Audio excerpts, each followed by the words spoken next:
Ya. Assalamualaikum warahmatullahi wabarakatuh.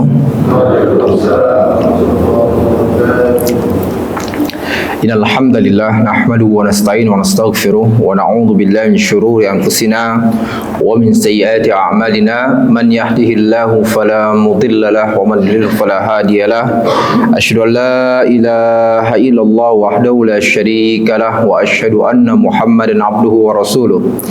Allahumma salli wa sallim ala nabiyyina Muhammadin wa ala alihi wa sahbihi wa man tabi'ahum bi ihsan ila yaumiddin. Amma ba'd. Ikhwatal iman rahmat Allah Subhanahu wa taala, puji dan syukur kita kepada Allah Jalla wa ala yang telah memberikan limpahan rahmatnya, maghfirahnya, kenikmatan-kenikmatannya kepada kita semua, baik nikmat keimanan, keislaman, kesehatan, kekuatan, serta nikmat-nikmat yang lainnya, sehingga alhamdulillah Allah berikan kekuatan kepada kita semua untuk berkumpul di masjid ini dalam rangka mendekatkan diri kita kepada Allah Subhanahu wa taala dengan bermajlis ilmu. Walaupun keadaannya sekarang Masya Allah lagi dalam keadaan dingin-dingin empuk, ya, tapi tetap Allah Subhanahu wa taala berikan semangat kepada kita semua, berikan keimanannya, hidayahnya kepada kita semua untuk tetap datang ke masjid ini. Dan Rasulullah sallallahu alaihi wasallam telah bersabda, "Majtama'a qaumun fi baitin min buyutillah", tidaklah berkumpul suatu kaum di rumah-rumah Allah Subhanahu wa taala, di masjid-masjid Allah Subhanahu wa taala, wa hum yatluna kitaballah, di mana mereka membaca kitab Allah, wa yatadarasunahu bainahum, kemudian mereka mempelajari isi kandungannya dan berusaha untuk mengamalkannya, illa nazalat alaihimus sakinah, kecuali akan turun ketenangan kepada mereka, wa ghasyiyatuhumur rahmah, dan rahmat Allah Subhanahu wa taala terus bercucuran kepada mereka. Walaupun nanti kita dapatkan, ya, ketika bermajlis ilmu ada yang dapat ilmunya 50%, ada yang 70%, ada yang 80%, ada yang 90%, ada yang 100%, ada yang 5%. Ya, gara-gara apa? Awal-awal masih bangun, habis selanjutnya tidur terus. Ya, seperti itu. Tetapi dia pun tetap akan mendapatkan rahmat Allah Subhanahu wa taala. Karena apa tadi dikatakan Rasulullah, wa ghasyiyatuhumur rahmah, dan rahmat Allah Subhanahu wa taala terus bercucuran kepada mereka. Wa hafathumul malaika, dan para malaikat pun mengelilingi mereka, mendoakan kebaikan-kebaikan untuk mereka. Wa dzakarahumullahu fi man indah, dan Allah Subhanahu wa taala menyebutkan masing-masing nama para penuntut ilmu tadi di hadapan para malaikatnya sebagai bentuk penghormatan dan kemuliaan bagi mereka. Dan begitu pula Rasulullah sallallahu alaihi wasallam telah bersabda, "Man salaka tariqan", barang siapa yang menempuh suatu jalan, yaltamisu fi ilman, di mana dia mengharapkan di dalamnya ilmu Allah Subhanahu wa taala, ilmu tentang agama ini, di mana dia mengharapkan untuk menghilangkan kebodohan pada dirinya, sehingga dia pun akan bisa terus mengenal Allah dan terus mengenal Allah, mengenal keagungan Allah, kebesaran Allah Subhanahu wa taala, ya, sahalallahu lahu bi tariqin ilal jannah. Artinya apa? Allah Subhanahu wa taala permudah baginya menuju surganya. Kemudian salawat serta salam semoga Allah senantiasa mencurahkan kepada Nabiul Mustafa, Nabi Muhammad sallallahu alaihi wasallam, yang telah mengajarkan kepada kita Islam yang sempurna, membimbing kita menuju keridhaan Allah Subhanahu wa taala. Dan beliau adalah sesosok, ya, yang sangat mencintai umatnya, ya, sangat mencintai umatnya, dan selalu mengharapkan, berdoa kepada Allah Subhanahu wa taala sebisa mungkin agar umatnya sebanyak-banyaknya masuk ke dalam surga, ya, sehingganya beliau sangat semangat sekali untuk mengajarkan umatnya kepada kebaikan-kebaikan, mengajak mereka kepada jalan Allah Subhanahu wa taala. Namun masalahnya adalah umatnya yang kemudian apa? Yang tidak cinta kepada beliau. Hanya klaimnya saja yang mencintai Rasulullah SAW, namun kenyataannya mereka sangat menyelisihi Rasulullah SAW. Dan Semoga kita ya termasuk orang-orang yang mencintai Rasulullah Sallallahu Alaihi Wasallam, yang tidak hanya sekedar lisannya saja, ya, namun juga bisa dipraktekkan, bisa dicerminkan dalam kehidupan kita dengan mengikuti sunnah-sunnah Rasulullah Sallallahu Alaihi Wasallam. Dan Allah Subhanahu Wa Taala telah berfirman, nah ini untuk menguji, ya, menguji apakah kita ini benar-benar cinta kepada Allah, apakah kita ini benar-benar cinta kepada Rasulullah. Apa kata Allah? Qul in kuntum tuhibbunallah, katakanlah ya Muhammad kepada mereka, jikalau kalian benar-benar cinta kepada Allah, ya, dan juga cinta kepada Rasulnya, fattabi'uni, maka ikutilah Rasulullah Sallallahu Alaihi Wasallam dalam akhlaknya, muamalahnya, ibadahnya, ya, dan segala aspek yang lainnya. Yuhibbukumullah, maka Allah pun akan cinta kepada kalian, wa yaghfir lakum dzunubakum, dan akan mengampuni dosa-dosa kalian. Taib ikhwatul iman rahmatullah subhanahu wa ta'ala, kita masuk ke dosa besar selanjutnya, ya, yang dibawakan oleh Imam Az-Zahabi rahimahullah, yaitu mengenai tentang kesombongan, ujub dan semisalnya. Ya, berkenaan dengan karakter ini atau sifat ini, Allah Subhanahu wa taala telah melarang umat manusia, terutama kaum muslimin, untuk bersifat sombong atau bersifat ujub di muka bumi ini. Nah, dan Allah Subhanahu wa taala sangat benci sikap tersebut. Karena bagaimana mungkin seorang makhluk atau manusia mau menyombongkan dirinya di muka bumi ini, sementara kehidupannya saja Allah Subhanahu wa taala yang masih menanggungnya. Ya, bagaimana mungkin dia ingin menyombongkan diri, ya, di muka bumi ini, sementara dia tahu, sadar benar bahwasanya kematiannya dia tidak bisa menjaga dirinya dari kematian. Dia sadar benar bahwasanya segala rezekinya itu semuanya Allah Subhanahu wa taala yang memberikannya. Sadar.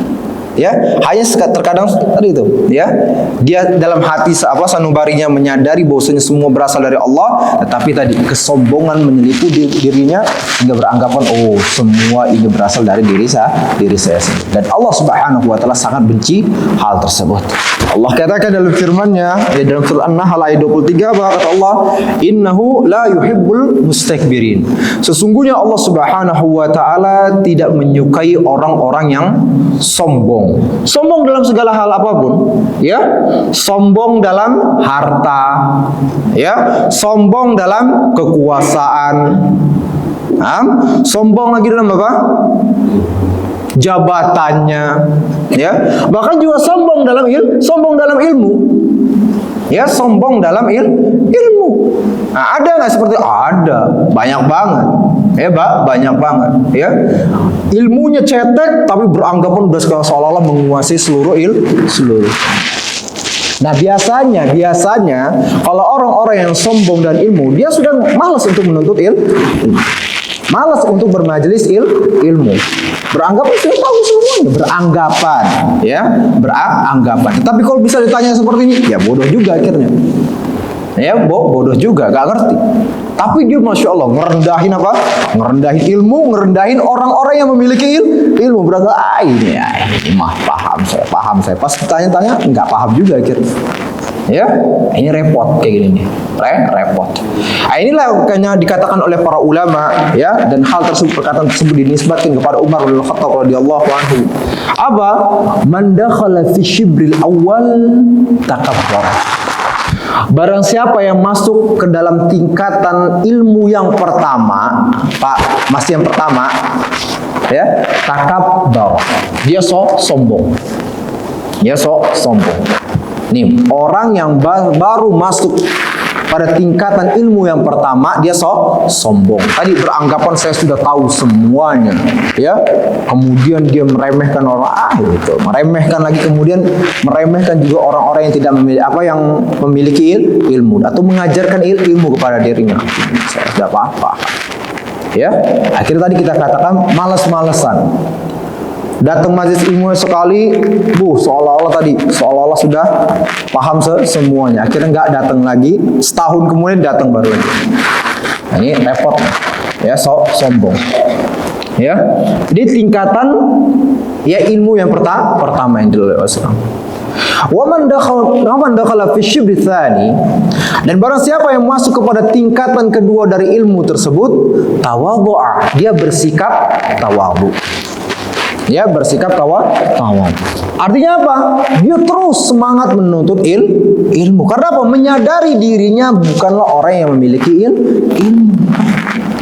Dan dia pun juga tawadhu kepada orang-orang yang mempunyai ilmu tersebut atau yang mengajarkan ilmu kepadanya. Ya, sehingga tadi terus menerus ya beranggapan saya ini bodoh, ya, orang itu masya Allah, ya, orang yang di masjid itu dia terus aktif, dia istiqomah bermajlis ilmu, sedangkan saya ini malas banget nih, gitu ya, seperti itu. Nah, bersikap tawadhu. Dengan ketawaduannya tersebut, nah, mau nggak mau, akhirnya dia pun datang juga ke majelis ilmu, menghormati orang-orang yang mempunyai ilmu. Ya, terlihat dari sikapnya, ya, dari kemudian tutur katanya terlihat. Nah, ini orang kalau sudah masuk kepada tingkatan kedua dari ilmu. Lalu kemudian waman dakhala fi syibri tsalis, dan barang siapa yang masuk kepada tingkatan yang ketiga dari tingkatan ilmu tersebut, alima annahu ma ya'lam. Dia menyadari dan meyakini dirinya nggak tahu apa-apa. Sehingga aja kalau sudah seperti itu, Pak, ini padahal dia ilmunya banyak nih. Ya, ilmunya banyak. Tetapi ketika dia mengetahui, masya Allah, terus menuntut ilmu, baru dia sadar ilmu ini tiada batasnya.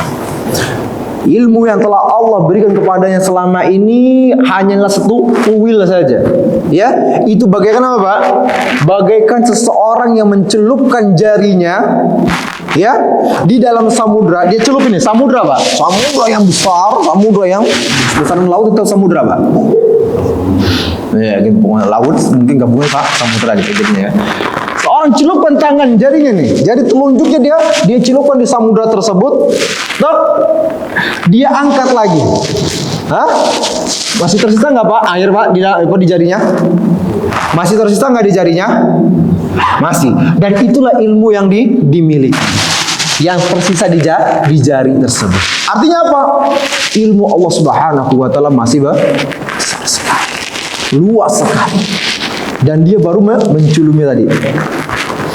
Nah, ketika sudah seperti itu, maka apa yang terjadi?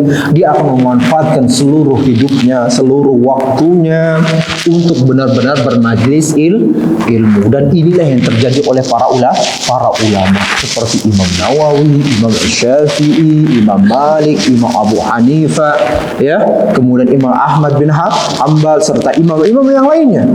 Ya, para ulama lainnya. Ya, terus mereka bermajlis ilmu, gak pernah mau menyia-nyiakan waktu mereka. Karena apa? Menyadari tadi diri mereka adalah orang yang bodoh. Nah, ketika mereka tadi sudah menyadari diri mereka adalah orang yang bodoh dan terus bermajlis ilmu, terus mengenal Allah Subhanahu wa taala, dan semakin mengenal Allah, disitulah akhirnya dia tunduk kepada Allah Subhanahu wa taala. Apapun yang datang dari Allah dan Rasulnya dia tuh tunduk. Nah, disitulah akhirnya muncul apa? Ada firman Allah Subhanahu wa taala yang mengatakan apa? Innama yakhsyallaha min ibadihil ulama. Sesungguhnya orang yang paling takut kepada Allah Subhanahu wa taala adalah para ulama. Antum ulama bukan, Pak? Pak, ulama bukan? Hampir, Masya Allah. Ya. Ini ya, Masya Allah. Hampir, Pak, ya? Ya, hampir, Masya Allah. Ya, itu kan kita berdoa kepada Allah Subhanahu wa taala, semoga kita semua ya akan menjadi para ulama. Dalam artian apa tadi? Ya, kita terus bermajelis ilmu, semakin mengenal Allah, semakin mengenal keagungan Allah, kebesaran Allah, mengenal kenikmatan-kenikmatan yang telah Allah berikan kepada kita, juga mengenal azab Allah Subhanahu wa taala yang akan diberikan kepada orang-orang yang melanggarnya. Tuh, Masya Allah. Para ulama. Jadi nggak ada istilah lagi. Setiap apa yang datang dari Allah dan Rasulnya kemudian dibantah dengan apa? akal-akalan, nggak bisa lagi. Karena apa? Sudah tadi dia udah masuk ke tingkatan yang kedua, masuk pula ke tingkatan ketiga. Ya, bahwasanya apa yang berasal dari Allah dan Rasulnya itu semuanya benar dan nggak bisa lagi dibantah dengan akal yang terbatas. Ya Pak, ya nggak bisa lagi dibantah dengan akal yang terbatas ini. Kalau akalnya udah, ya bahasanya akal manusia kalau di Imam Syafi'i itu, ya hanya dibatasi dengan apa yang terlihat oleh matanya itu, Pak. Ya, akal manusia hanya terbatas pada apa yang terlihat oleh matanya. Kalau nggak terlihat oleh mata, nggak tahu. Iya Pak, benar nggak Pak? Pak, oh, Masya Allah, ya. Coba nih, kalau ada orang yang tertidur seperti itu kan, maaf ya, matanya tertutup. Kira-kira dia berilmu nggak terhadap apa yang ada di sekitarnya? Nggak bisa, ya. Berarti apa? Akal manusia terbatas pada apa yang terlihat oleh mata. Nah, misalnya kayak antum seperti ini, pakai baju seperti ini. Tahu nggak saya apa yang ada di badan antum? Ada pompelnya kah? Ada tai lalatnya kah? Tahu nggak? Nggak tahu. Kenapa? Karena kita nggak pernah nggak. Ya Pak. Artinya apa? Ini akal manusia terbatas hanya dengan apa yang terlihat oleh matanya. Sementara apa yang berasal dari Allah Subhanahu wa taala mungkin tidak sampai, ya, dan tidak bisa dicerna oleh akal. Pak, apa ya? Ya, jadi ketika apa yang datang dari Allah dan Rasulnya jangan dibantah dengan akal. Sebagaimana sekarang ini ada ya viral banget, Masya Allah viral, ya di YouTube, Pak. Tahu viralnya apa Pak? Ada orang yang membantah apa yang berasal dari Allah kemudian dibantah dengan akalnya. Ya, ada seorang artis, kemudian apa? Dia mengatakan apa kata dia? Masa iya, ya, seseorang itu akan dimasukkan ke dalam neraka jahanam hanya dikarenakan apa? Hanya dikarenakan celananya atau kainnya yang melebihi mata kakinya. Lalu kemudian dia katakan, masuk akal nggak? Menurut antum masuk akal nggak Pak? Apa? Seseorang dimasukkan ke dalam neraka jahanam hanya dikarenakan kainnya atau celananya melebihi mata kakinya, masuk akal nggak Pak? Pak, jawab Pak, kayaknya khusyuk banget kayaknya nih. Kayak lagi tadabbur Al-Quran antum, Masya Allah. Iya Pak. Ini saya sama, Masya Allah, ambil minum Pak. Masuk akal nggak Pak?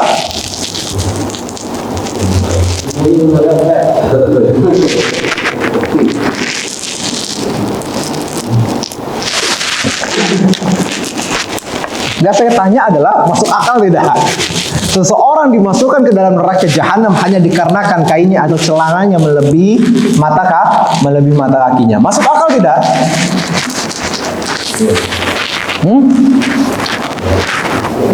Di sini, Bapak di sini. Masuk akal nggak Pak? Nggak masuk akal. Kita katakan memang nggak masuk akal ketika kita tidak mengetahui dalil. Ya, itu nggak bakal seperti itu. Sama Pak, ketika kita mengatakan juga nggak masuk akal seseorang itu dimasukkan ke dalam neraka jahanam hanya dikarenakan apa? Lisan. Masuk akal nggak seseorang dimasukkan ke dalam neraka jahanam hanya gara-gara lisannya? Masuk akal nggak Pak? Nggak masuk akal. Cuma gara-gara lisan aja. Orang-orang beranggapan seseorang itu akan masuk dalam neraka jahanam kalau nggak apa? Kalau nggak sholat, berzina, ya, kafir, apalagi Pak, membunuh, ya, hal-hal yang seperti itu beranggapan bahwasanya apa? Itulah yang akan masukkan seseorang ke dalam neraka jahanam. Namun kenyataan dalil memberitahukan kepada kita orang yang banyak masuk ke dalam neraka jahanam itu dikarenakan apa Pak? Lisannya. Oleh karenanya ketika Rasulullah SAW berwasiat kepada para sahabat untuk menjaga lisannya, Mu'adz bin Jabal sempat bertanya, ya Rasulullah, apakah seseorang itu akan dituntut, akan dihisab, akan disiksa hanya dikarenakan apa? Lisannya. Enggak masuk akal ya Rasulullah. Ya, permasalahan remeh seseorang masuk dalam neraka jahanam. Lalu kemudian apa kata Rasulullah? Sakilatka ummu, celaka engkau wahai Mu'adz. Wal yaqubbun nasu finnari ala wujuhim illa hasaida alsinatihim. Berapa banyak manusia yang dijerumuskan ke dalam neraka jahanam dalam keadaan tersungkur di wajah-wajah mereka illa hasaida alsinatihim, kecuali dikarenakan perkara lisan. Pak, Bu, yang ibu-ibu. Masya Allah, masih bangun semua ibu-ibunya ya. Ya, Bu, mau tahu nggak? Oh, Masya Allah, belum ya. Golongan manusia mana yang paling banyak dimasukkan ke dalam neraka jahanam? Bu? Siapa Bu? Ibu-ibunya nggak mau ngalah. Katanya sih perempuan, tapi laki-laki juga Pak. Ya iyalah. Saya benar-benar kalah pokoknya sama mama semuanya ya. Ya, Rasulullah memberitahukan, iya memang yang laki-laki banyak dimasukkan ke dalam neraka jahanam karena memang kenyataannya di dunia ini banyak manusia yang menyimpang dari jalan kebenaran. Tetapi Rasulullah SAW memberitahukan bahwasanya apa? Yang paling banyak di dalam neraka jahanam itu wanita. Kenapa? Kenapa? Ada yang ngomong ngerumpi, ada yang ngomong apa? Ya, tidak mensyukuri apa? Kebaikan suaminya, tetapi diberikan contoh oleh Rasulullah SAW. Ketika suaminya sudah banyak memberikan kebaikan-kebaikan kepada dirinya, tiba-tiba ada satu kesalahan yang dilakukan oleh suaminya atau tidak dilakukan oleh suaminya kepada istrinya, misalnya seperti itu. Lalu kemudian si istrinya pun mengatakan Pak, mengatakan, aku tidak pernah melihat ada satu kebaikan pada dirimu. Tuh Pak. Bukan Pak ya, Bu. Masya Allah. Ya, seperti itu. Nah, dan juga yang emak-emak ini hobinya gibahin orang lain, gali lisan. Nah, kalau kita katakan kembali, masuk akal nggak sih seorang itu tadi dimasukkan ke dalam neraka jahanam hanya dikarenakan lisan? Kalau kita berbicaranya akal, tidak masuk akal. Tapi karena masalahnya dalil telah datang kepada kita dan Allah lebih mengetahui siapa orang-orang yang akan disiksanya, ya, siapa orang-orang yang melanggarnya. Allah beritahukan melalui lisan Rasulnya, nih, ya, bahwasanya yang akan disiksa dalam neraka jahanam itu siapa? Tadi orang yang tidak bisa menjaga lisannya. Dan ternyata Allah Subhanahu wa taala pun juga memberitahukan melalui lisan Rasulnya bahwasanya ada orang-orang yang dimasukkan ke dalam neraka jahanam itu dikarenakan apa? Dikarenakan kainnya atau pakaiannya atau celananya yang melebihi mata kaki, atau yang disebut dengan isbal. Ya, diberitahukan oleh Rasulullah SAW ada 3 golongan yang mereka la yukallimuhumullahu yaumal qiyamah. Allah Subhanahu wa taala enggak mau berbicara dengan mereka. Wala yuzakkihim, Allah enggak mau mensucikan diri mereka. Ya, wala yanzuru ilaihim, Allah tidak mau melihat mereka. Walahum azabun alim, dan bagi mereka azab yang begitu pedih. Dan di antaranya siapa? Al-musbil, yaitu orang yang menjulurkan pakaiannya, celananya dan sebagainya di bawah mata kakinya. Dan banyak riwayat-riwayat yang lainnya yang diberitahukan oleh Rasulullah SAW bahwasanya kalau ada seseorang yang menjulurkan pakaiannya, celananya atau kainnya melebihi mata kakinya, maka pada waktu itu tempatnya di dalam neraka jahanam. Banyak riwayatnya Pak. Nanti buka nanti riwayatnya, banyak banget.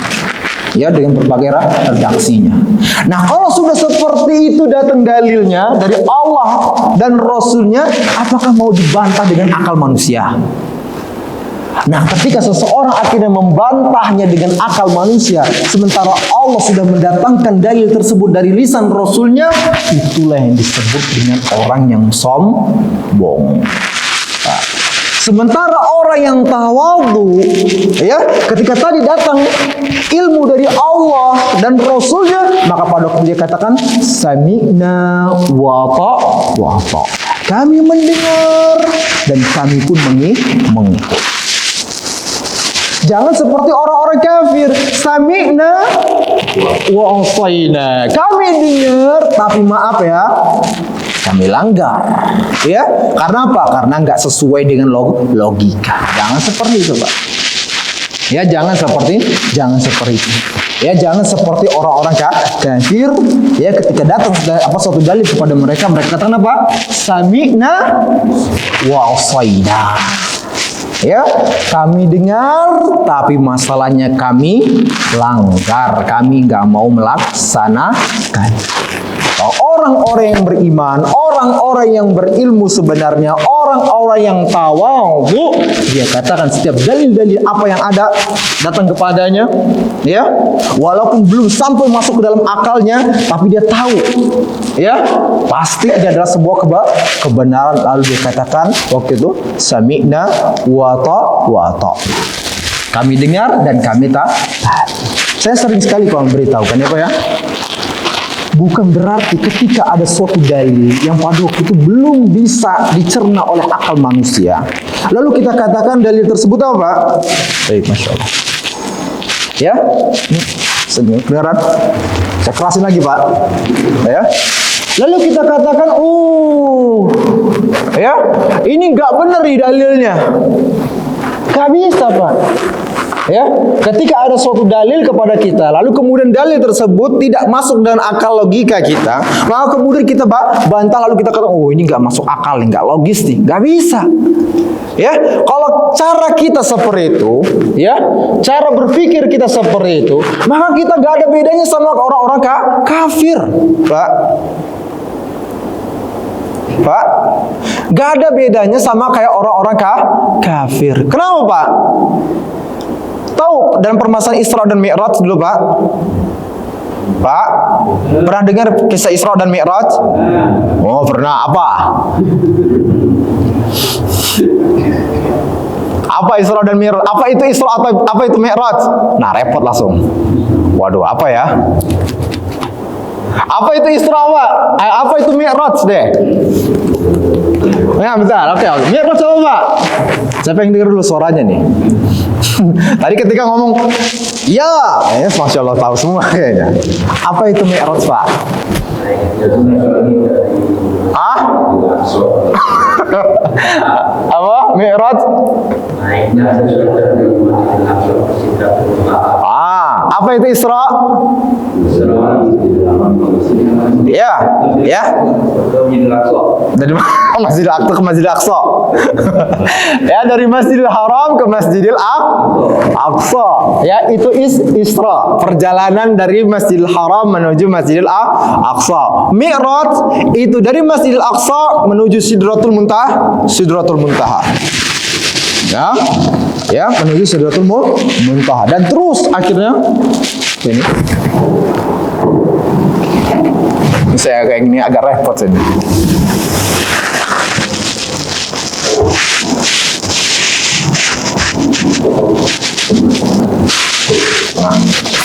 Dah? Ya Pak, udah ya? Jelas ya, kedengeran ya? Yang tidur bangun Pak ya? Masya Allah, saya sudah keras. Bener gak pakai mic aja kedengeran tidur soalnya. Apalagi pakai mic ya. Nah, itu ke Sidratul Muntaha. Kita kembali lagi bermain dengan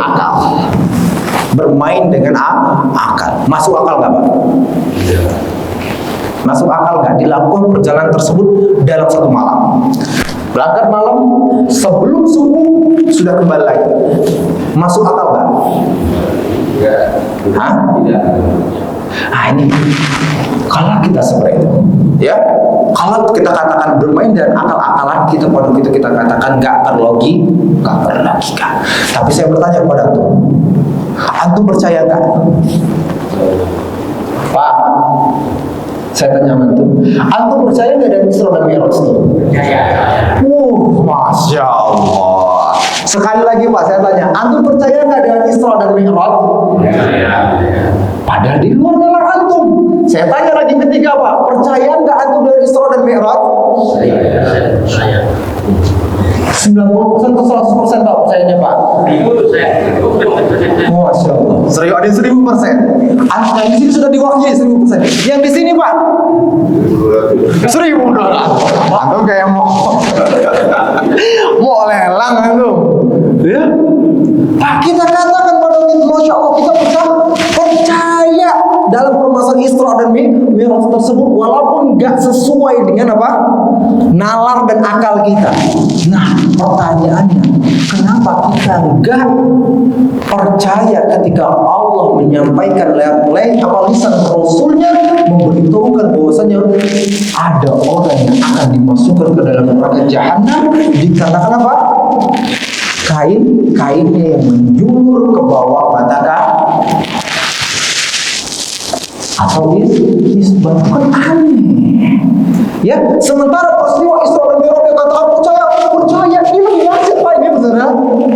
Peristiwanya atau kejadiannya lebih dahsyat, ini lebih gak masuk akal.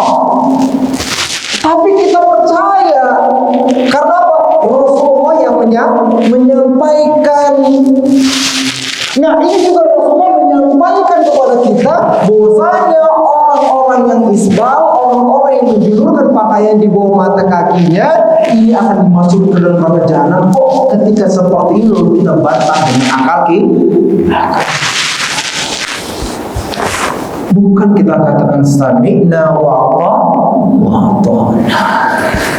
Kami mendengar dan kami taat. Paham Pak? Ya, paham Pak? Jelas Pak?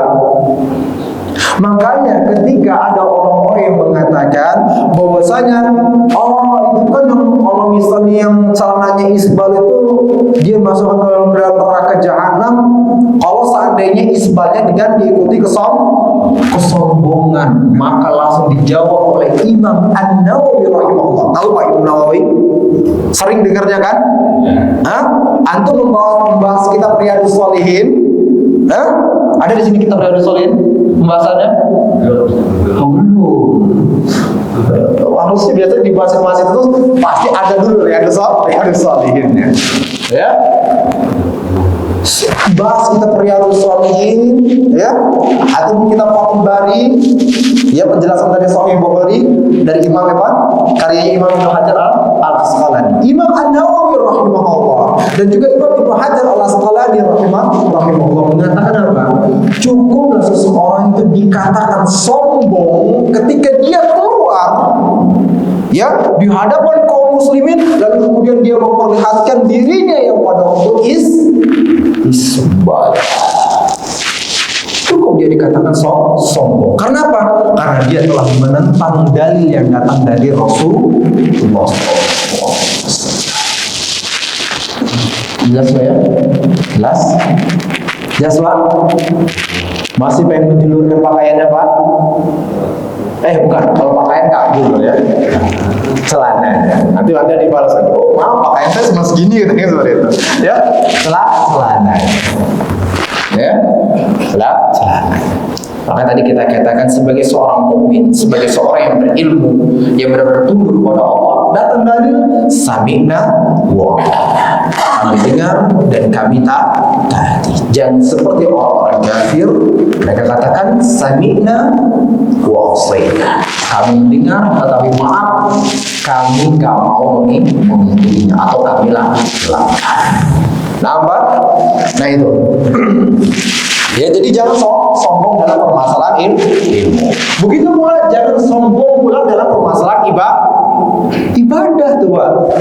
Ibadah pun juga jangan sombong. Jadi jangan sombong dalam harta. Kita selama ini selalu berpikir apa? Jangan sombong dalam harta, jangan sombong dalam kekuasaan, jangan sombong dalam jabatan, jangan sombong dalam ilmu. Nah, ini juga Pak terakhir, jangan sombong dalam ibadah. Beranggapan wah ini orang sholatnya masih wajib, saya sholatnya sudah tahajud, dalam semalam tahajudnya sampai 2000 rakaat, masya Allah. Witirnya 17 rakaat, sorry kata dia. Ini masih wajib ini, cetek semuanya. Jangan. Ya, jadi jangan sampai kenapa sombong dalam ibadah. Kita ini belum haji. Gitu sorry, kan maksudnya belum haji. Nih saya nih gelarnya Bapak Haji, Masya Allah, harus disebut Bapak Haji. Ketika misalnya nggak disebut Bapak Haji, ya, nggak ada hajinya saya. Jangan. Ya, apalagi haji itu bukan gelar, Pak. Oke lah ya. Kalau misalnya masih doktor atau apalah, ada gelar-gelar dan sebagainya itu ya, itu masih oke. Tapi kalau haji itu enggak layak ya bahasanya untuk disebutkan Bapak udah, Masya Allah, itu ibadah dia kepada Allah Subhanahu Wa Taala. Jadi kalau misalnya ada orang bawa Bapak Haji ini sebagainya, minta tolong sama dia, jangan pakai Bapak Haji, sebut nama saya aja. Ini kadang-kadang malah sebaliknya, marah kepada si panitia dan sebagainya, dikarenakan apa? Tidak menyebut bawa titel hajinya. Padahal kita katakan tadi haji bukanlah kalau ada Bapak Haji berarti ada Bapak umroh, Pak. Kenapa nggak sekali aja dipanggil Bapak Haji umroh gitu sore itu? Ketawa. Sama juga ya, yang ibu-ibu juga seperti itu. Ibu hajah umroh gitu kan. Nah, ini seperti itu. Jangan dibawa ya. Nah, ini sombong dalam ibadah. Sombong juga dalam ibadah yang lainnya, puasa. Ya, ini masih puasa wajib lain. Tidak, saya puasa. Ya, puasa sunnah. Diomong, saya bukan mau sombong ya. Ceritain sama dia. Ini kadang-kadang emak gini nih ya. Emak ketika lagi kumpul, enggak, saya nggak mau sombong ya. Tapi Masya Allah, ini saya ketika puasa Senin Kamis, puasa Nabi Daud, diceritain itu semuanya. Itu hati saya merasa tenang banget.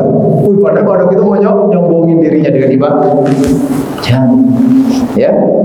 Jangan merasa sombong dengan ibadah tersebut, merasa diri kita lebih suci dibandingkan manusia lainnya. Allah katakan, fala tuzakku anfusakum.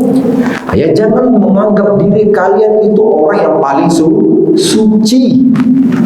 Ya, orang yang paling bertakwa, orang yang paling tinggi derajat di sisi Allah Subhanahu Wa Taala, beranggapan saya ini kayaknya wali Allah, saya ini kayaknya nih. Ya, saya sudah sholat begini, saya sudah puasa begini, saya sudah haji, saya sudah umroh, saya sudah zakat, kayaknya saya ini wali Allah, saya ini kayaknya. Jangan, Pak. Ya, jangan. Fala tuzakku anfusakum. Jangan menganggap diri kalian orang yang paling suci, orang yang paling bertakwa. Huwa a'lamu biman ittaqa. Allah Subhanahu wa Ta'ala lebih mengetahui siapa orang yang paling bertakwa di antara kalian. Ya, siapa orang yang paling bertakwa di antara kalian? Saya nggak tahu, Masya Allah. Mungkin di sini orang-orang yang diam tidur, sore itu. Ternyata dia adalah orang yang paling bertakwa. Mungkin saja, mungkin nggak, Pak? Mungkin. Kelihatan sekarang, kayak tidur Bapak ini. Nggak benar nih ya. Tapi ternyata Pak, semalaman suntuk, ya, beliau hidup kenapa? Malamnya dengan sholat. Maka perhatikan Pak, di sini siapa yang tidur? Berarti dia sholat malam. Masya Allah. Itu terlalu husnuzon juga kayaknya Pak ya. Ya, jadi akhirnya Masya Allah. Nah, tapi kita katakan Pak, ketika tadi kita melihat ada orang yang tertidur, ya, jangan pula kita katakan ini orang malas dalam bermajelis ini, karena kita nggak tahu, mungkin saja memang seperti itu. Di malam hari dia menghidupkan malamnya dengan sholat dan membaca Al-Quran. Ya, mungkin aja kalau matanya buka dikatakan menangis, dia bermunajat kepada Allah Subhanahu Wa Taala. Sudah menangis di malam hari Pak. Wow, udah masuk dalam 7 golongan yang dikatakan oleh Rasulullah. Ada 7 golongan yang akan mendapatkan naungan di sisi Allah Subhanahu Wa Taala pada hari kiamat nanti, di mana tidak ada naungan kecuali naungan Allah. Siapa salah satunya? Yang ketujuh Pak, yang ketujuhnya rajulun dzakarallahu khaliyan faqat aina. Seorang laki-laki yang dia berzikir kepada Allah Subhanahu wa Ta'ala dalam keadaan sunyi, dalam keadaan sepi, dalam keadaan manusia tertidur. Faqat aina, lalu kemudian dia pun meneteskan air mata. Ini siapa tahu seperti itu ya. Coba Pak, perhatikan di sebelah antum kalau ada yang tertidur, jangan sombong dengan dia Pak. Jangan sombong, tapi harus Pak bangunin segera ya. Bangun ya Pak, bangun. Jangan didiemin. Nah, paham ya? Masya Allah. Jadi kita katakan jangan pula sombong dalam ibadah. Siapapun yang sudah terbiasa dengan titel-titel haji dan sebagainya, coba kita tolong agar dipanggilnya jangan dengan panggilan Pak Haji. Walaupun mungkin pada waktu dia bisa mengkonter dirinya dengan hari ini saya bisa mengkonter dirinya agar tidak sombong atau tidak ujub. Tapi dia belum tentu pada pertemuan lalu apa yang akan datang ketika ada orang-orang menyebut dengan Bapak Haji, belum tentu pada waktu itu dia bisa menyelamatkan dirinya dari kesombongan. Maka kalau kepada yang lainnya, saya jangan dipanggil dengan Bapak Haji, ataupun ibu juga seperti itu, jangan dipanggil dengan ibu Haja, udah panggil dengan nama. Paham Bu? Ya, seperti itu. Biasanya gitu. Kalau biasanya setiap pengajian dan sebagainya, ketika kumpul-kumpul maunya dipanggil dengan Bapak Haji atau Ibu Haji, jangan. Ya. Sekalian aja tambahin kalau ya, Ibu Haji dan Umroh. Nah, barakallahu fikum. Itu ya, kita katakan larangan kesombongan. Ya, dalam hal apapun, jabatan, harta, lagi Pak, kekayaan, ya, kuasa, ilmu, dan juga Pak, bahkan juga dalam ibadah. Karena Bapak kita harus mengetahui, ya, bahasanya kesombongan ini akan menjerumuskan seseorang ke dalam apa? Dalam kekufuran. Ya, bahasanya kesombongan, Pak, masih bangun Pak? Pastilah. Ya. Nah, kalau tak bangun minum air Pak, air putih. Dari air putih Pak ya. Ya, harusnya ada air putih. Masya Allah. Kalau apa mulai serok gitu ya.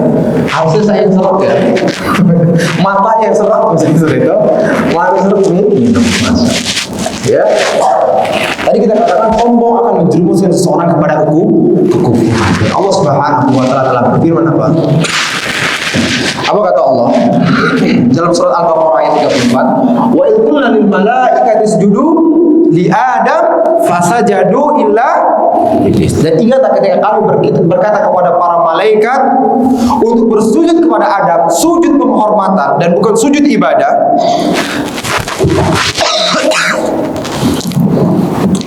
Fasajadu, maka mereka pun kemudian semuanya bersujud illa iblis, kecuali iblis. Kenapa dia? Aba wastakbara, dia menolak perintah Allah Subhanahu wa taala. Wastakbara, dan dia pun menyombongkan dirinya. Lalu Allah katakan apa? Wa kana minal kafirin, dan dia termasuk orang-orang yang kafir. Artinya apa? Nah, kesombongan ini akan menjerumuskan seseorang ke dalam kekufuran. Itu iblis. Firaun sombong. Ya, akhirnya apa? Kesombongannya membuat dia kufur kepada Allah Subhanahu wa taala. Siapa lagi yang disebutkan dalam Al-Qur'an? Orang sombong dengan hartanya, akhirnya dia kufur kepada Allah Subhanahu wa taala. Siapa lagi Pak? Yang disebutkan dalam Al-Quran. Abu Lahab sombong, gak mau menerima agama Islam, ya, membangkang kepada Allah dan Rasulnya, dan dia termasuk orang yang kafir. Lagi, dia orang-orang yang sombong, mereka semua terbawa terjerumus ke dalam kekufuran, sebagaimana iblis yang telah melakukan kesombongan, dia pun terjerumus ke dalam kekufuran. Hati-hati Pak ya, hati-hati. Nah, Rasulullah SAW pun juga telah mengingatkan. Apa kata Rasulullah? La yadkhulul jannata man kana fi qalbihi mithqala dzarratin min kibar. Tidak akan masuk surga seseorang yang apabila di dalam hatinya terdapat sedikit Saya sering bertanya kepada Anda, ya, antum ada kesombongan, Pak? Pak, kadang-kadang, Masya Allah. Ini nganggap diri suci deh, Masya Allah ya. Pak, sekali lagi saya tanyakan, ya, antum banyak atau dikit sombongnya? Masya Allah. Sedikit. Tapi masalahnya enggak, Masya Allah. Saya selanjutnya lagi ketiga kalinya, Pak. Ya, antum sombongnya banyak atau dikit, Pak? Masya Allah. Siapa yang ngomong sombongnya dikit itu sudah sombong.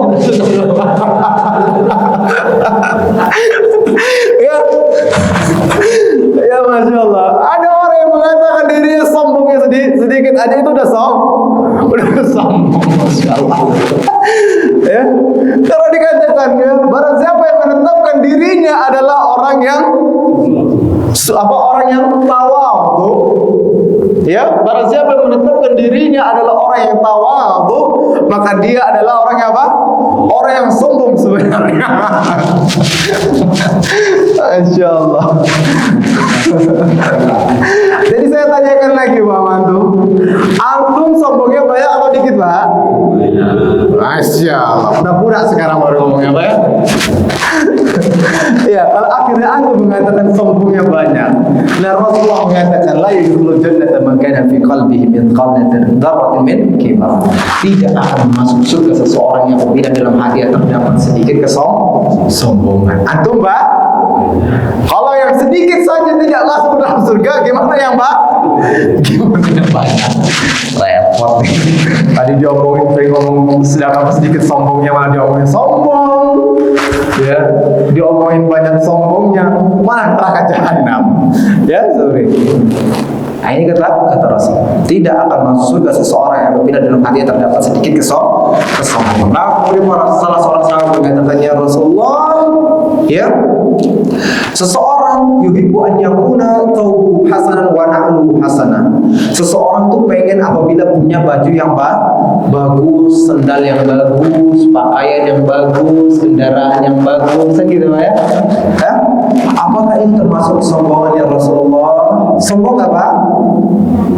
Sombong nggak?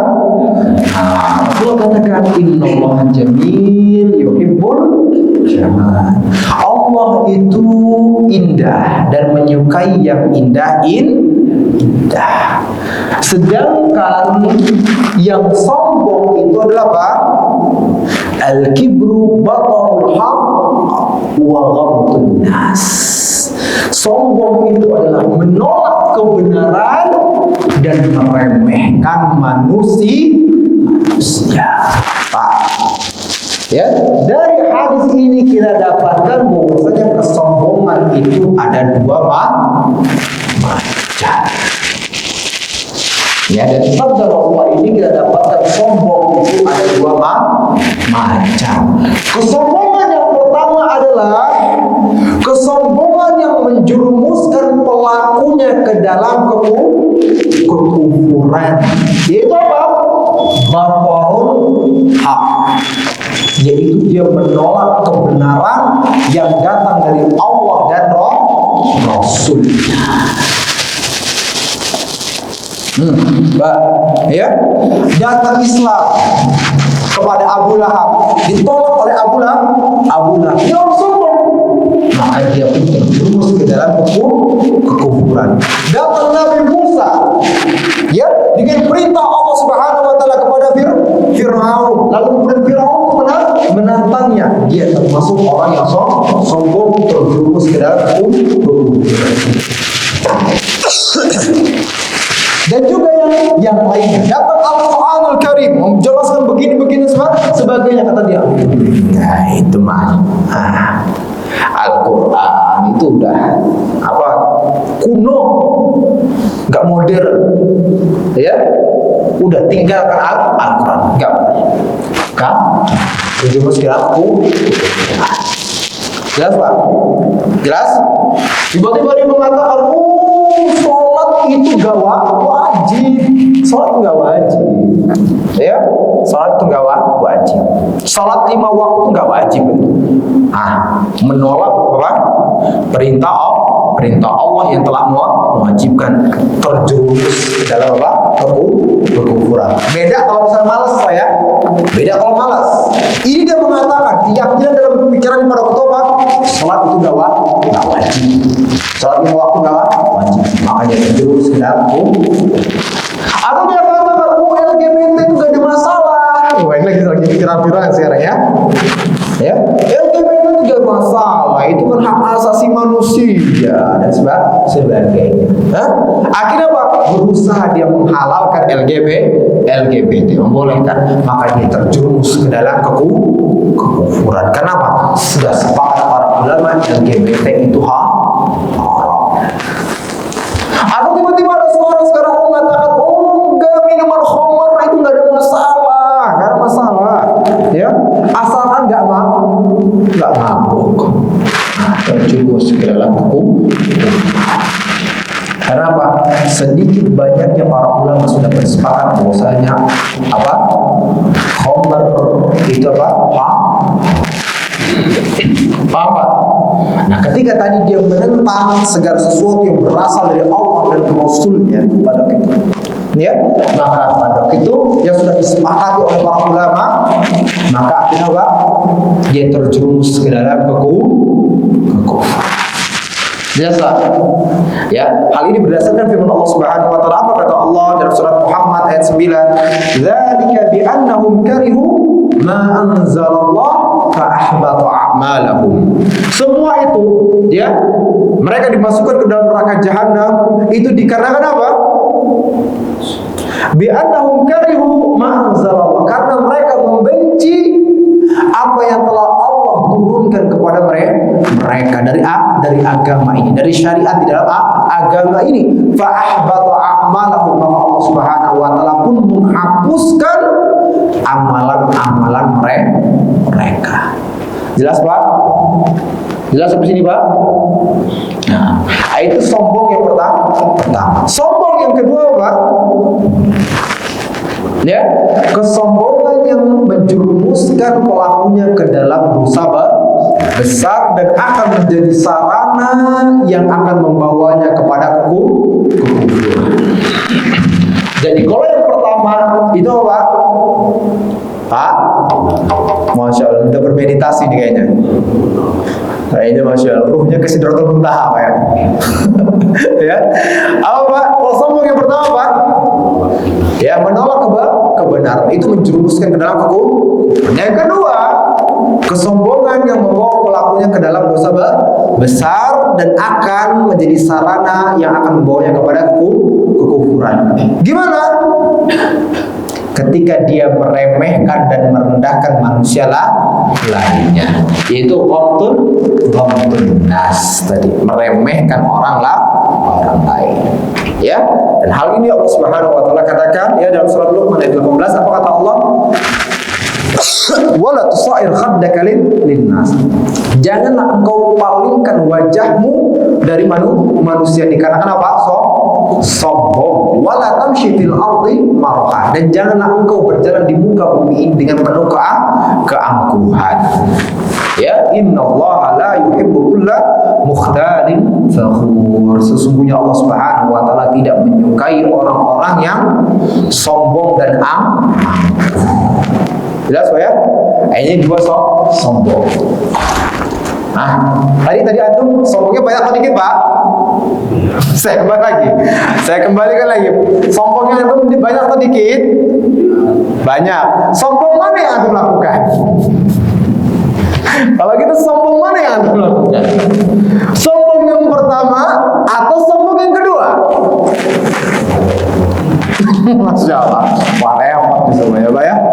Maka tadi kita katakan kita berlindung kepada Allah Subhanahu wa taala dari sifat kesombongan. Biasanya kaum muslimin ini terjerumus pada kesombongan yang kedua ini. Dia meremehkan orang lain dan hartanya dengan dengan jabatannya, ya, dengan rumahnya yang besar, dengan kendaraannya yang bagus, jadi gitu. Ya akhirnya datang orang yang pas-pasan, ini orang miskin, kayak gitu kan. Orang miskin nggak layak, ya jadi circle ya saya, nggak boleh ngobrol saya nggak boleh. Nah ini kadang-kadang repot seperti ini. Ya, jangan. Banyak kan kaum muslimin terjerumus pada kesombongan yang kedua. Jelas ya? Baik, ini sudah belum?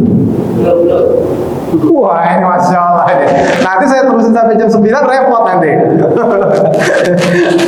Ya. Baik, bisa sini ya. Ada pertanyaan? Ya. Ini semuanya di kertas semua. Ini kayaknya tulisan sama semua.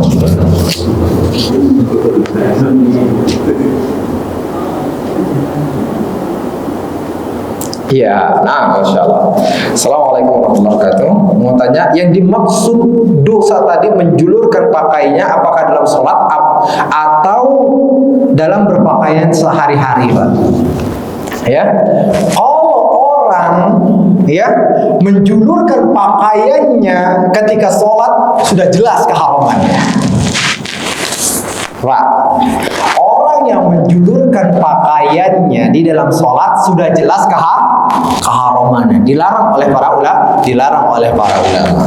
Makanya kadang-kadang kita dapatkan orang-orang yang tidak berilmu pun kadang-kadang ketika sholat dia tahu, ya, dia tahu akhirnya apa? Ketika dalam sholat akhirnya dia gulung.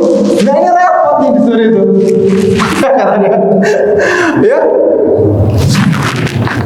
Padahal kita beritahukan bahwasanya tadi dalil-dalil yang menjelaskan isbal tadi atau menjulurkan pakaian itu adalah dalam keseharian dan tidak dijelaskan di dalam sholat. Apa? Jelas? Jelas Pak? Nah kan tadi kita katakan Ibu ya, kalau ibu mungkin suaminya lagi nggak ada di sini atau anak-anaknya, beritahukan bahwasanya yang dimaksudkan di sini yang dilarang adalah apa? Tadi ya, ketika mendapatkan dosanya ketika seseorang berpakaian isbal atau menjulurkan pakaiannya ketika dalam kesehariannya. Kalau dalam sholat sudah jelas. Itu kayaknya hampir semuanya orang tahu. Ya, hampir semuanya orang tahu. Singgahnya akhirnya apa? Ketika dalam sholat dia gulung. Coba kalau seandainya dia berpakaian seperti Masya Allah kayak Bapak ini udah gak perlu gulung-gulung lah, gak perlu gulung-gulung lagi, sudah selesai, langsung masuk sholat. Ya, jadi kita jelaskan tadi hadis-hadis yang menjelaskan mengenai isbal, ya, itu bukan di dalam sholat, tetapi apa? Di luar sholat atau dalam kesehariannya. Kok bagaimana kalau dalam sholat? Lebih parah lagi. Ya, lebih parah lagi. Jelas Bu ya? Jelas Pak? Nah, seperti itu, Masya Allah.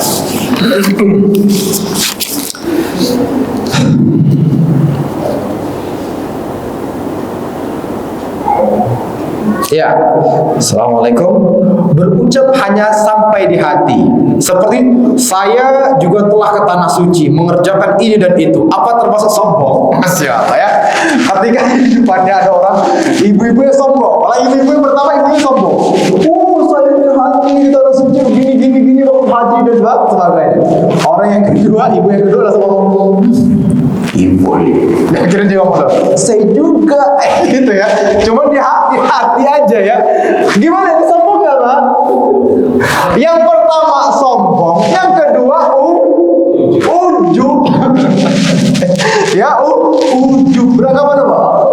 Saya juga sama seperti itu Pak. Jadi orang yang pertama sombong, yang kedua ujub. Kalau yang pertama ini sudah mengeluarkan semuanya, sudah mengeluarkan ujubnya, sudah sombong mula. Kalau yang kedua ujub, sama-sama semuanya berdosa besar. Ya, sama-sama berdosa besar. Makanya babnya tadi saya katakan ya, babnya tentang sombong dan ujub. Jadi hati-hati Bu ya, hati-hati. Ya, kesombongan tersebut berasal dari apa? Ujub terlebih dahulu. Karena merasa saya ini, saya ini. Nah, ketika sudah dalam hatinya merasa ujub, baru dikeluarkan. Karena udah nggak tahan lagi nih. Ya, karena udah nggak tahan lagi, pengen menceritakan segala apa yang ada dalam hatinya, baru kemudian akhirnya terlihat. Ketika sudah diperlihatkan dengan lisannya, dengan gestur tubuhnya dan sebagainya, barulah sok. Bu, anak-anak siapa namanya? Qabil dan Habil. Ya, walaupun namanya tidak dijelaskan di dalam Al-Quran maupun Sunnah. Ya, tapi Qabil dan Habil itu dari Israel ya. Seperti itu. Al-Quran dan Sunnah tidak menyebutkan Qabil dan Habil. Tapi kita ada Israel saja. Oke lah, kita katakan Qabil dan Habil. Siapa yang sombongnya? Qabil atau Habil? Habil atau Qabil? Yang sombongnya adalah ya. Pada waktu itu ketika dia membunuh Habil, itu udah sombong. Ya, dia menolak perintah Allah Subhanahu wa taala untuk menikahi siapa? Adiknya Habil. Dia nolak karena dia sombong. Sombongnya dia kenapa? Diawali terlebih dahulu dengan ujub. Kenapa kata dia? Bagaimana mungkin saya mau dinikahi dengan adiknya Habil yang pada waktu itu wajahnya pas-pasan, sementara saya adalah orang yang ganteng, yang tampan. Dalam hati masih dalam hati. Adik kandung saya yang perempuan ini cantik. Habil pas-pasan, adiknya yang perempuan pas-pasan juga. Saya ganteng, adik saya cantik. Harusnya saya dinikahi dengan adik saya. Ganteng dengan cantik. Ya pas-pasan. Nah, ketika muncul seperti itu, akhirnya dia menolak perintah Allah Subhanahu wa taala yang ingin dinikahkan secara Nah, ketika dia sudah menolak perintah Allah, dia membunuh Habil. Disitulah baru kesombongannya terlihat. Jadi bahwa ya, dari ujung terlebih dahulu, lalu kemudian apa? Begitu pun iblis. Ujung terlebih dahulu dalam hatinya apa? Saya lebih baik dibandingkan Adam. Ya Pak, saya lebih baik dibandingkan Adam. Itu apa tadinya? Awalnya masih ujub dalam hati, nggak mau disampaikan. Ketika dia sudah menyampaikan, ya Allah, kenapa saya harus bersujud kepada Adam, sedangkan saya lebih baik dibandingkan Adam? Nah, ketika dia sudah menolak perintah Allah, paham Bu? Nah, jadi kalau seandainya tadi ada yang mengatakan ada orang cerita gini-gini tentang haji, saya begini dan sebagainya, akhirnya dalam hati, saya juga sama gini-gini dan sebagainya, jangan sombong lah. Ternyata dia juga sombong. Gitu ya. Makanya ketika ada yang orang bertemu seperti itu, sudah biasa aja, ketawa, senyumin aja, senyumin, dan pada waktu banyak-banyak istighfar. Ya, banyak-banyak istighfar, mohon ampunan kepada Allah Subhanahu wa taala agar kita tidak terkena penyakit sombong ataupun terkena penyakit ya Bu, jelas? Stop. Jangan malah ikut-ikutan, ya. Ibu ini ya, saya juga sama. Repot nih kalau kayak gini ya. Repot. Baik, Masya Allah. Jadi kita harus menjauhkan itu sombong, menjauhkan pula ujub. Dan tadi sudah tahu perbedaannya ya. Nah, baik ujub maupun sombong semuanya sama-sama dosa besar. Bahkan awal kesombongan diawali dengan apa? Barakallahu fikum. Oh, ini Masya Allah panjang banget nih, kayak novel nih.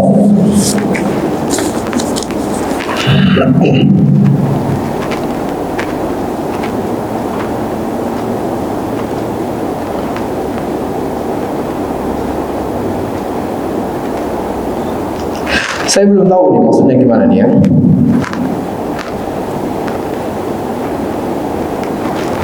Ya, pertanyaannya untuk sholat yang dilakukan selama dia sakit, baik itu sholat wajib dan sunnah. Untuk sholat yang tidak dia lakukan selama dia sakit, baik itu sholat wajib dan sunnah, apa yang harus dilakukan setelah dia sembuh dan berniat untuk membayar sholat yang ditinggalkan? Saya belum tahu sakitnya sakit apa. Karena sesakit apapun seseorang, dia tetap sholat, wajib sholat. Ya, misalnya dia nih, ngomongnya stroke, ngomongnya stroke, tapi dia masih punya kesadaran. Ya, dia mempunyai kesadaran, maka pada itu tetap wajib baginya untuk sholat. Ya, semampunya dia berbaring dengan hanya sekedar isyarat ataupun dengan mengedipkan mata, wajib. Tapi kalau misalnya sakitnya adalah gila atau koma, lalu kemudian akhirnya dia meninggalkan sholat yang wajib maupun sunnahnya, ya baru kemudian tiba-tiba dia sembuh, maka kemudian dia mau membayarnya, ya mau membayarnya. Apakah pada waktu dia wajib untuk membayarnya? Iya. Ya, kita katakan iya. Walaupun ada para ulama mengatakan tidak. Nah, tinggal dilihat dulu berapa lama. Kalau ternyata komanya cuma berapa? 2 hari, maka pada itu bisa. Yang repot ini adalah kalau komanya atau gilanya selama 10 tahun atau 20 tahun. Gempor banget dia mau ini. Ya, itu bagaimana? Ya, semampunya dia. Ya, semampunya dia. Kalau sudah 10 tahun, 20 tahun sudah sebenarnya tidak punya kewajiban lagi. Apalagi sebenarnya ya kita katakan ada 2 pendapat ya. Tadi ada pendapat yang mengatakan tidak perlu lagi. Ada yang mengatakan tetap mengqadha. Ya, semampu diri. Seperti itu. Memang sebenarnya pendapat yang agak kuat adalah apa? Enggak perlu mengqadha. Karena apa tadi? Rufi'atun nanti al-khata wa nisyan wa mustabrihilai. Ya, dimaafkan dari umatku al-khata, kesalahan, wa nisyan, dan juga tidak sengaja, wa mustabrihilai, dan juga apa namanya? Ketika dipaksa. Dan satu lagi juga ada yang berkenaan dengan seseorang tersebut dia tidak akan taklif sampai akhirnya sampai dia sadar. Ya, seorang tidak dibebani taklif sampai dia sadar. Nah, orang yang gila ataupun orang yang koma sadar nggak kalau dia tidak sadar, maka pada waktu dia tidak mendapatkan beban syariat sampai dia sadar kembali. Nah, ini pendapat yang pendapat. Tetapi kalau seandainya seseorang ternyata ketika itu dia sadar setelah 10 tahun dan sebagainya, akhirnya pada waktu dia pengen berhati-hati, maka pada waktu itu boleh baginya untuk mengqadhanya sesuai dengan takaran aja. Semampunya.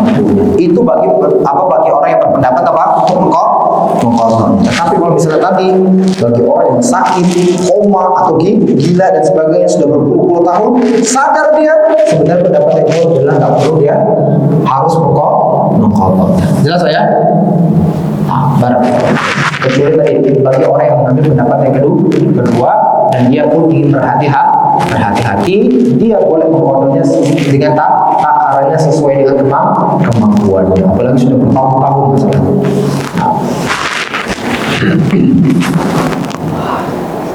Itu yang sholat ya. Sudah paham ya?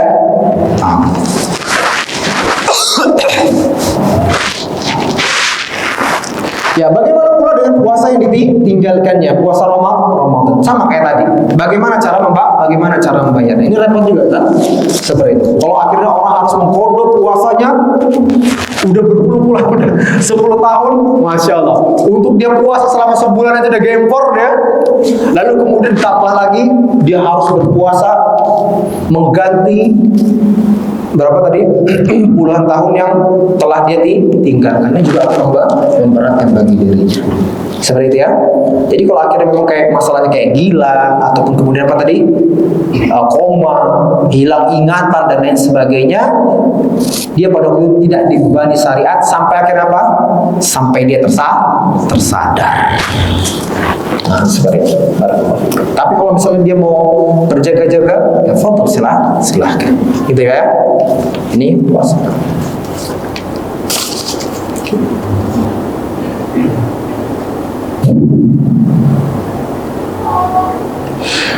Apa hukumnya bagi seorang muslim yang tidak menuntut ilmu agama? Masya Allah.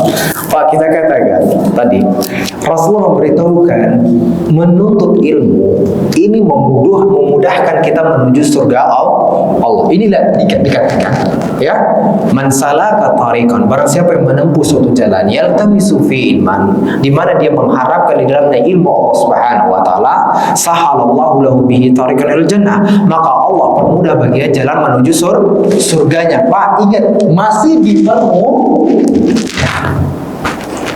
belum langsung masuk surga. Bayangkan bagi orang yang sudah menuntut ilmu syar'i saja baru Pak dipermudah untuk menuju surga. Karena apa? Karena dengan ilmu yang dia dapatkan, dia bisa menghilangkan kebodohan, dia bisa membedakan mana tauhid, mana kesyirikan, dia bisa membedakan mana wali Allah, mana wali syaitan. Itu sekarang bingung nih. Ada dukun diomongin wali Allah. Ada wali Allah diomongin orang radikal. Repot. Ya, karena apa? Karena nggak punya ilmu. Ya, orang dengan ilmu dia bisa berpuasa yang benar. Orang punya ilmu dia bisa menghilangkan kesombongannya seperti sekarang ini. Ya, orang dengan berilmu bisa mengetahui kebesaran Allah Subhanahu wa taala, keagungan Allah Subhanahu wa taala, sehingga dia pun tunduk kepada Allah. Nah, orang yang yang sombong kepada Allah, melanggar perintah Allah, besar kepala kepada Allah Subhanahu wa taala adalah karena apa? Karena kebodohannya. Karena kebodohannya. Ya, kita jelaskan tadi kayak Firaun, dia menolak perintah Allah dan sebagainya karena kebodohannya. Qarun pun juga seperti itu karena kebodohannya. Abu Lahab pun juga karena kebodohannya. Dan juga yang lain. Nah, tadi kita katakan ketika seorang menuntut ilmu saja itu baru hanya sekedar dipermudah. Lalu bagaimana dengan orang yang tidak mau menuntut ilmu? Bagaimana dia mau melewati kehidupan di dunia ini sementara dia nggak tahu sholat juga asal-asalan, tapi beranggap paling suci, ya, nggak tahu gimana puasa, apa yang membatalkannya, apa yang ini dan sebagainya, nggak tahu. Bahkan sekarang ini berapa banyak kaum muslimin, yang nggak tahu, nggak sadar bahwasanya dirinya telah terjerumus ke dalam kesyirikan. Berapa banyak Pak? Banyak banget. Contohnya gimana? Hal yang paling remeh dan banyak terjadi di masyarakat adalah orang yang bersumpah dengan apa? Demi Allah, demi Rasulullah. Banyak nggak? Banyak. Dia mengucapkan tersebut kenapa? Karena kebodohan. Beranggapan kalau sudah nyebut Allah dan Rasulnya paling benar, udah. Ya, nggak ada kedustaan. Padahal dia terlepas dari kedustaan, tapi dia terjerumus ke dalam kesyirikan. Rasulullah mengatakan, man halafa bil ghairillah faqad kafara aw asyraka, barang siapa bersumpah atas nama selain Allah Subhanahu wa taala, maka dia telah terjerumus ke dalam kekufuran atau kesyirikan. Nah, ini mau demi Allah, demi Rasul. Nah, ini orang-orang nggak tahu. Ya, orang-orang sekarang, para anak-anak mudanya menggandrungi nama zodiak, dibaca dia, atau kemudian dia sebagai terbawa ke dalam kehidupannya. Akhirnya ikut-ikutan. Pada waktu ketika dia meyakini, terjerumus dalam kesyirikan, Pak. Terjerumus. Tapi dia nggak sadar, kenapa? Nggak tahu ilmunya. Nah sekarang ini ada orang ngomong wali lah, wali nazul lah, wali apa? Sekarang yang terkenal dari pemerintah, wali mata mali apa dan sebagainya. Ya katanya kalau wali nanti akan mau datang, ya, ini wali udah tingkat tinggi nih, nanti rambutnya dikuncir pakai celana pendek, auratnya terbuka. Pokoknya bukan wali nih, ya, bukan wali. Ini orang bodoh, diwali-walikan. Karena apa? Kalau wali Allah Subhanahu wa taala yang sebenarnya ketika dia bermajelis ilmu tahu dia dibawakan firman Allah apa kata Allah? Ala inna awliya Allah la khaufun alaihim wa lahum yahzanun. Ketahuilah bahwasanya wali-wali Allah Subhanahu wa taala tidak ada ketakutan pada diri mereka wa lahum yahzanun, tidak pula mereka bersedih hati. Sebab bagaimana sifat mereka? Alladzina amanu wa kanu yattaqun, yaitu orang-orang yang beriman dan senantiasa bertakwa kepada Allah. Dia mengikuti ajaran-ajaran Rasul. Itu oleh Allah, bukan orang. Ya, kita di sekarang ada ya orang kayak orang gila yang gitu. Dia berbicara tentang agama dan sebagainya. Iya, yang lebih nggak masuk akal lagi, orang tersebut, dukun tersebut malah dipanggil oleh kaum muslimin, dimasukin dalam acara kaum muslimin sambil mereka bersolawat. Yang ini yang dianggap wali itu joget-joget di depan. Viral kan? Viral. Ya, viral. Diomongin sebagai wali. Kayak gini. Karena apa? Sekali lagi kita katakan karena tidak berilmu. Ya. Tiba-tiba kalau ada orang yang beritahu itu bukan wali Allah, nggak benar begini. Diomongin. Nggak toleransi. Radikal. Repot kita sekarang. Ya, repot. Maka nggak heran kalau akhirnya Rasulullah memberitahu kenapa? Ya, badal Islamu ghariban. Islam itu dulu datang dalam keadaan terasingkan, asing banget. Wa sayaudu ghariban kama bada. Dan akan nanti di akhir zaman akan terasingkan lagi sebagaimana di awalnya. Jadi orang-orang yang berpegang terhadap sunnah Rasulullah diomongin apa? Radikal, gak toleransi, mengucap persatuan dan lain sebagainya. Padahal mengajak kepada sunnah Rasulullah. Terasingkan lagi sekarang ini Islam ini. Malah yang kayak tadi, yang dukun malah dijadiin wali. Yang panjang kayak gitu, aurat terbuka dalam acara-acara selawat mereka, joget-joget dia. Ya Allah, setelah terasingkan kembali di akhir zaman, dan Rasulullah katakan bahagialah, beruntung bagi orang-orang yang terasingkan di akhir zaman tersebut dikarenakan apa? Mempertahankan sunnahnya, mempertahankan agamanya di masa fitnah, baik fitnah syahwat maupun fitnah syubhat. Syubhat tadi, ya, syubhat ada orang-orang yang mengatakan itu wali Allah. Gambar Allah. Jelas ya? Jadi seperti itu. Ilmu ini tadi gara-gara untuk orang menghilangkan kebodohan. Selain ketika menuntut ilmu kita dapat pahala yang besar, ilmu ini akan mengantarkan kita, mempermudah kita menuju surga Allah. Tadi ingat kawan, masih dipermudah bagi orang yang berilmu dan tidak pasti. Kalau orang yang menuntut ilmu saja sudah getolnya itu tidak pasti untuk masuk surga, masih dipermudah, apalagi orang yang bodoh atau malas dalam bermajelis ilmu. Paham ya? Jelas ya? Dah sampai? Selesai? Ayo, sampai sini saja. InsyaAllah, semoga apa yang kita pelajari hari ini bermanfaat dalam kehidupan kita dan juga bisa kita amalkan. Kita bisa bersikap tawadhu, menjauhkan diri kita dari kesombongan, baik kesombongan terhadap kebenaran, kesombongan terhadap dalil-dalil yang berasal dari Allah Subhanahu wa taala, ataupun kesombongan terhadap manusia lainnya. Semoga Allah Subhanahu wa taala hilangkan ya kesombongan tersebut. Allah penuhi hati kita dengan ketawaduan dan ketundukan kepada Allah Subhanahu wa taala, dan semoga Allah jadikan kita sebagai pribadi-pribadi yang bertakwa, dan semoga Allah Subhanahu wa taala kumpulkan kita semua dalam surga firdausnya berdampingan dengan Rasulullah sallallahu alaihi wasallam. Mari kita tutup dengan baca doa kafaratul majlis.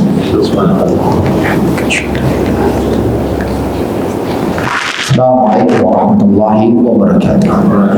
Nah, sekali lagi Pak.